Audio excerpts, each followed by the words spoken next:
బాధపడుతున్నప్పుడు మనలో చాలామంది bed rest తీసుకోమని సలహా ఇస్తూ ఉంటారు. చాలినంత విశ్రాంతి తీసుకుంటే నడుము నొప్పి దానంతట అదే తగ్గిపోతుందని అనుకుంటూ ఉంటారు. మరి ఈ నమ్మకంలో నిజమెంత? విశ్రాంతి తీసుకుంటే నిజంగానే నడుము నొప్పి తగ్గుతుందా?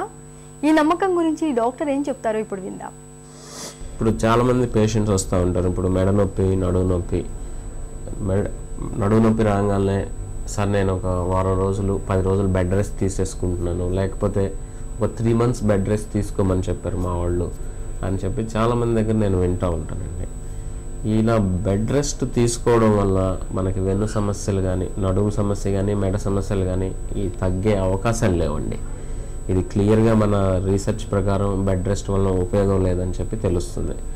కానీ ఒక్కొక్కసారి తీవ్రమైన నొప్పి ఉన్నప్పుడు, విపరీతమైన నొప్పి ఉన్నప్పుడు 48 నుంచి 72 గంటలు అంటే 2-3 రోజుల పాటు రెస్ట్ ఇవ్వడం అనేది జరుగుతుంది.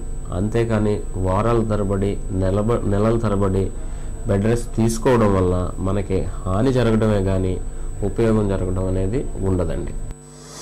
ఇప్పుడు మీ ఆరోగ్య సమస్యలకు మా డాక్టర్లు అందించే సమాధానాల సమాహారం సమస్య సలహా చూద్దాం. విశాఖపట్నం నుంచి సత్యప్రసాద్ అడుగుతున్నారండి. నాకు 43 సంవత్సరాలు. మా నాన్నగారు ఈ మధ్య ప్రోస్టేట్ క్యాన్సర్తో మరణించారు. ప్రోస్టేట్ క్యాన్సర్ వంశపారంపర్యంగా వస్తుందా?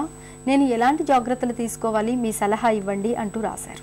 సత్యప్రసాద్ గారు, మీ వయసు 43 సంవత్సరాలని, మీ ఫాదర్కి ప్రోస్టేట్ క్యాన్సర్ ఉందని చెప్పి రాశారు.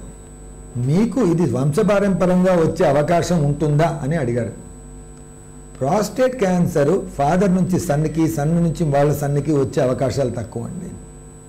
ప్రోస్టేట్ క్యాన్సర్ అనేది ఫెమిలియల్ క్యాన్సర్. ఒక్కొక్కసారి సిబ్లింగ్స్ అంటే అన్నదమ్ముల్లో, సపోజ్ అన్నకి ప్రోస్టేట్ క్యాన్సర్ వస్తే తమ్ముడికి ప్రోస్టేట్ క్యాన్సర్ వచ్చే అవకాశం ఎక్కువగా ఉంటుంది. కానీ ఫాదర్ వల్ల సన్నికి వచ్చేస్తుంది తప్పకుండా అనుకునే అవకాశం తక్కువ.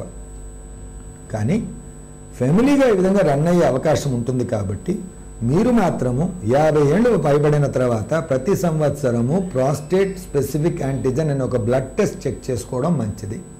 ఈ బ్లడ్ టెస్ట్ ద్వారా ప్రోస్టేట్ క్యాన్సర్ని ఎర్లీగా పికప్ చేసే అవకాశం ఉంటుంది.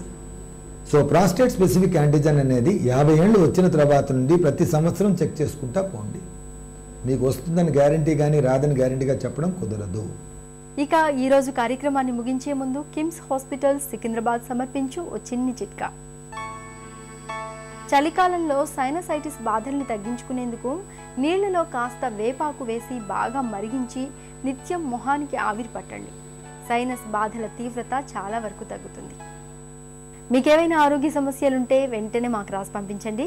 మా చిరునామా Sukhibhava, ETV 2, Ramoji film city, Hyderabad 501512. అలాగే sukhibhava@etv.co.in కు ఈమెయిల్ కూడా చేయొచ్చు.